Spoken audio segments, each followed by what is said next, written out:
Então, pessoal, esse é um pesquisador em filosofia. Vamos ouvir ele falar aqui sobre essa divisão popular entre esquerda e direita. O que que acontece aí? Vamos ver na visão dele o que que ele fala. Gente, eu não tô atento, me falta, eu não estive atento a todo o mandato do Petro, por exemplo, na Colômbia. Certo. Tá? Então não vou fazer aqui um balanço detalhado do que foi o mandato do Petro. Bom, o fato é o seguinte, ele tá agora deixando o governo com maioria na sua aprovação, 55%. É o primeiro presidente de esquerda eleito na Colômbia em 70 anos. Antes, quando um progressista chegava perto de ser eleito, ele era morto na Colômbia. Isso na Colômbia, né? Que é E um veja, cenário que a gente vê na o América Petro, quando não Latina. pôde contar com o Congresso, contou com aquele que elegeu o Congresso, chamou o povo pra rua. Boa. Será que o Lula teria que contar só com o Congresso? Porque em experiências passadas, os presidentes, né, não só de esquerda, inclusive, né, assim, mas os presidentes. É, é, Velocidade aqui veja que eu assim, quero que o vídeo tava seja esses dias, rápido. né, vendo. Pensa no caso de que, meu, o Getúlio Vargas chegou a colocar no nascimento do rádio, né? O Getúlio chegou a colocar uma série daqueles megafones, sabe? Nas praças de tudo quanto é cidade do Brasil, para ele falar diretamente com a população. Aham.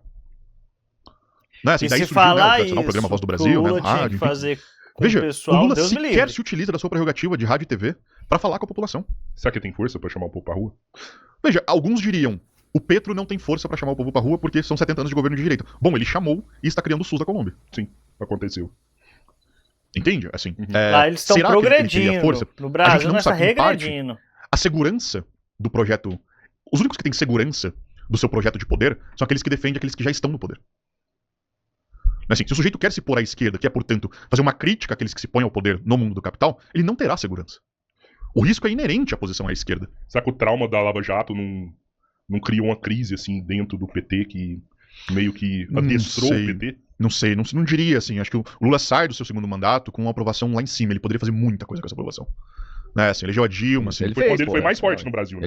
Inclusive, ele tinha muito mais parlamentares do que hoje. Isso, exatamente. Assim. O Congresso era dele. Mas assim, o petismo não quis. E aí eu digo, aqui eu consigo, assim, acho que a gente pode dizer com segurança, não quis criar uma cultura política no país. Não quis porque quis manter o seu monopólio de articulação política dentro dos gabinetes. Né, quis que o partido fosse o único veículo de articulação política da esquerda. Né, e não criou. Né, assim, não criou aquilo que seria uma espécie de política, de cultura política orgânica na sociedade. Sabe assim, não ensinou o cidadão que ele pode ir pra rua quando ele não estiver contente com aquilo que tá acontecendo. E o que que acontece? Pelo Lula não ter ensinado, não é culpa do Lula, é um partido, é muitas pessoas, é um governo. Então, ixi, pausou aqui. Pelo governo não ter dado apoio para as pessoas conseguirem compreender a situação política do Brasil, e nesse meio tempo veio as Big Techs, e eu estava vendo um vídeo de um rapaz que ele fala sobre o Peter Thiel. É um cara bem famoso da pandemia lá, eu esqueci o nome dele. E ele fala como que o Peter Thiel virou o Peter Thiel. Então eles tinham uma filosofia a qual essas pessoas que iam ser atingidas pelas redes sociais viveriam por ter uma vida que é vendida a elas ali, entendeu? Eu não sei explicar direito, depois eu vou trazer esse vídeo para vocês, mas é mais ou menos isso, que tipo assim, a realidade é moldada, como o Instagram é, entende? Que a vida das pessoas que elas colocam ali no Instagram é uma realidade à parte que as pessoas acreditam e passam a viver como se aquilo que elas vêem no Instagram fosse a verdadeira realidade. Então é nesse estilo. Mas, e daí surgem, assim, essa pouco. Né, assim, as pessoas lembram quão bizarras, assim, eu até discordo muito da leitura que parte da esquerda faz, dizendo que as jornadas de junho de 2013 eram um protesto de direita. Isso é mentira. É mentira. Né, as jornadas de junho de 2013 não começaram com protesto de direita. Assim, talvez a direita tenha se apropriado daquilo no final, mas quem estava lá, inclusive eu estava, viu que era uma coisa muito confusa, uma coisa muito difusa, uma coisa muito... Meu, a gente Tem uma só quer tirar entrevista daí de essa dois elite política adolescentes porca falando que que não era está nos comunista atendendo e foi lá. e queremos colocar meio outra coisa. Só que sem muito saber porquê, sem muito... E depois também não foram muitas ruas, O assim. que Daí, enfim, claro, aconteceu em depois a direita capturou alguns 2013 é o que tá movimentos, aí veio acontecendo todo o resto que a agora. gente conhece. Mas o fato é que, veja, o cidadão brasileiro, Prometeu, ele é ganhou profundamente cético e não sobre cumpriu. a conveniência de ir pra rua, por exemplo. Se você fala pra qualquer pessoa, vamos pra rua, vamos nos organizar, a rua tem força, a rua tem não sei o quê. E tem força, veja, acho que a última, né, a última que mostrou, sim, assustou o Congresso, sim, foi em relação à PEC da blindagem. Sim. Aquilo assustou Uhum. os políticos, né? Em 2016 eles tentaram levar o povo pra rua, né? Não conseguiram ali, né? O que você diz, o petismo. Sim. Então, mas aí é quando já tava anoitecendo, né? A prisão do Lula ali. Pois é, assim, mas aí, né, assim, pô, por que não fazer quando tinha o poder? E será Por quê? que... Pra manter o poder dentro do partido. Uhum. Então, mas pra você mobilizar a galera, ela tem que se identificar com o que você tá fazendo. E será que a galera hoje ainda se vê representada pelo PT, pelo petismo? Eles estão lá há 20 anos. E, sério, né? A picanha não chegou até hoje, meu irmão.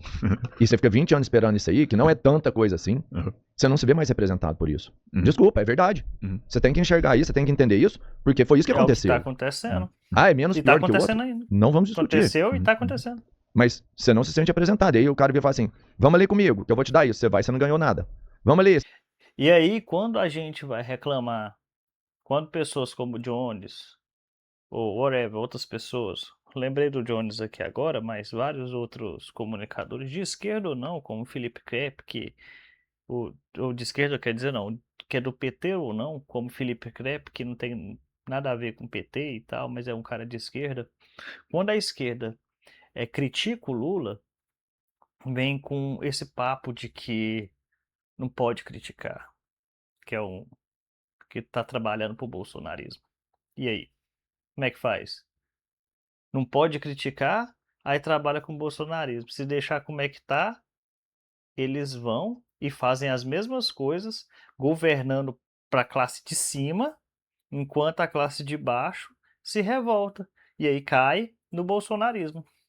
Você vai, não ganhou nada. Chegou uma hora que o cara fala assim, vamos ali comigo. Você fala, não, mano, eu já fui. Eu sei que eu não vou ganhar nada andando com você. Então a mobilização parte disso também. Você não se sente mais representado por essa galera, mano. E acho que essa é uma das piores consequências de estelionato eleitoral. Exato. Né, assim, acho que o petismo continua muito forte. A gente tem... Inclusive, eu estava lendo esses dias, mas essa semana, Assim o como livro do Thomas Trauman com o Felipe Nunes, né, a biografia do Abismo, em que eles fazem justamente um levantamento quantitativo com uma série de pesquisas, assim, sobre justamente a polarização e o tamanho dos grupos polarizados no Brasil. Né, o petismo ainda é uma força muito forte, né, como o bolsonarismo é. Mas nenhum dos dois compreende a maioria do país. Assim, não é de modo algum, assim, nenhum dos dois inspira, né, pra usar a palavra do Robertinho, né, assim, nenhum dos dois inspira hoje a maioria do país. O petismo já pôde fazer isso. Escolheu não fazer. O petismo é ainda hoje o partido mais forte do país. Até porque tem a máquina. Ou não? Assim, no mínimo há uma disputa muito interessante entre PT e PL. Né, assim, acho Mas essa é mais ideológica, não? Eu acho que tem uma questão ideológica. Veja, quando a gente pega os números, a polarização é muito próxima. Cada um dos grupos tem mais ou menos o núcleo duro, né? Tô falando. Aqueles que não abrem. Mais ou menos 15% cada um. É bem próximo, sempre cada um tem. Pô, é só isso, eu achei que era uns 30 pra cada. Não. Aí é mais duro eleitores. cada um. Tá. Né, eleitores, cada um tem seguramente mais ou menos 30. Um núcleo duro Agora, não quer digo, pessoas que se seja identificam, assim, um cara criticado. que a geladeira do cara tem uma bandeira do. Sabe, assim, também não quer que seja criticado. Então, E nisso esse eles pessoal, assim, jogam entre mais ou menos si. em torno de 15%. Agora, pra falar de poder, a gente teria que ver alguma série. Claro, o petismo, né, tá na presidência, tem um inegável ativo eleitoral, que nenhum outro partido conseguiu até hoje. Por outro lado, tem isso que o Rodrigão aponta, né? De quem é o orçamento hoje? Sim. Grande parte do PL. Sabe o que eu tô pensando aqui, João? É engraçado esse período eleitoral, né? Onde os partidos, eles lutam pra se manterem intactos. Esse é o segredo pra uma vitória eleitoral. Quem aguentar ficar mais inteiro é o que vai levar a presidência do Brasil. Né? Você tem de um lado Flávio Bolsonaro tentando, vergonha, né, abafar todos os escândalos, tentando não se desgastar. Veja o que aconteceu com o Zema. Né? No dia que saiu o áudio do Flávio convocar, o meu irmão, conta comigo, o Zema foi o primeiro que foi na mídia ali e falou, ó, tô fora, não conta comigo. Sim. Assim que o Zema fez isso, toda a direita atacando o Zema, assim, sabe? Esperando Mas as maiores vozes se aceita. posicionar. Eu lembro que eu até mandei isso pra uma pessoa que é bolsonarista, e assim, eu vi que ela ficou indignada, mas ela ficou em silêncio. Tipo assim, eu preciso ver o que eles vão falar pra depois eu dar uma posição da minha parte, né? Sim. Só entre aspas aqui, você viu que ele mandou para um amigo dele bolsonarista e ele ficou indignado, mas esperou a resposta do bolsonarismo. Pro PT, a gente tinha que ser igual. A gente não pode ter senso crítico nosso. A gente tem que esperar a resposta deles para falar o que eles vão fazer. Então, quer dizer, o petismo quer deixar a gente da esquerda numa caixinha igual os bolsonaristas estão, entendeu? Eu tenho o meu irmão, ele fala comigo, por exemplo, quando vem um escândalo, pá, a ligação do Workaro. Ele vira, fica caladinho, eu falo, isso aí, ele meio que fica um pouco indignado também, mas fica na dele, esperando a resposta dos outros. Quando a turminha vai lá, tem a resposta embaladinha para mandar para eles, o que acontece? Aí ele já vem falar comigo. A mesma coisa que eles falam para ele no Zap, no Instagram, no Facebook, no Instagram, no whatever. Então, o petismo quer que você seja assim. E isso que eu tô fazendo não é uma crítica, cara. Não é uma crítica para nunca mais votar no PT. É para eles olharem para eles e ver no que eles estão errando. A famosa autocrítica, que nunca foi feita. E aí, logo em sequência, o bolsonarismo começa a atacar o Zema. E isso acontece também do lado da esquerda, sabe? A esquerda ela tem essa preocupação de se manter intacta, porque qualquer desgaste que ela sofrer nesse processo eleitoral é uma derrota. É uma derrota de perder a presidência, né? Então, não é um jogo onde você tem que conquistar votos, onde você tem que apresentar projetos, onde você tem que falar com eleitores ali, não. Você só tem que se manter. Né? A gente já tem uma base aqui, se essa base ela não for desgastada, até o final, a gente ganha. Então, e aí veja como você aponta, Rodrigo, que por um fato que assim, é quase como se fosse uma política constituída por reatividade. E pouquíssimo propositivo do ponto de vista substancial.